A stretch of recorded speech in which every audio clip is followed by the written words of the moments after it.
Shqipëria kishte nivelin më të lartë të shitjeve të automjeteve të reja ndër vendet e Europës dhe Azisë Qendrore, evidentoi një raport i fundit i Bankës Botërore për këtë rajon.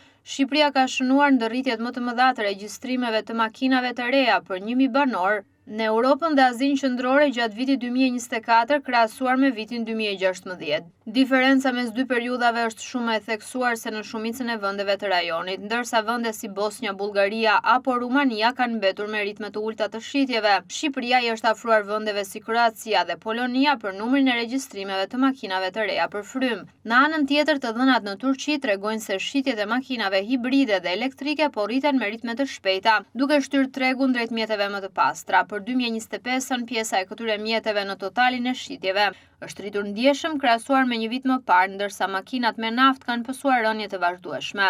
Mosha mesatare e makinave në Shqipëri është ndër më të lartat në Europë, shumë drejtues po zëvendësojnë automjetet e vjetra me modele më të reja, më ekonomike dhe më pak ndotëse, sidomos për shkak të kostove në rritje të karburanteve dhe mirëmbajtjes. Në vitet e fundit, qeveria ka bërë disa ndryshime në taksat për automjetet hibride dhe elektrike, duke ofruar përjashtime ose ulje të detyrimeve doganore. Paralelisht, çmimet ndërkombëtare të makinave të përdorura kanë qenë më të ulta pas pandemisë, duke e bërë importin më të favorshëm. Rritja e turizmit, veçanërisht pas vitit 2021, ka ndikuar drejt për drejt edhe në kërkesën për makina, sidomos nga flotat e kompanive që operojnë në sektorin e qiradhënies. Për shkak të problematikave që ka transporti publik, vitet e fundit ka evoluar shumë biznesi taksive.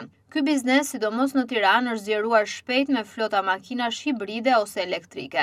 Kërkesa për shërbimin taksi u rrit, sidomos për transferimet nga aeroporti në kryeqytet ose edhe në vende të tjera turistike, ku nuk mundësohet transporti publik. Për të njëjtat arsye, në vendin ton ka lulëzuar edhe biznesi makinave me qira.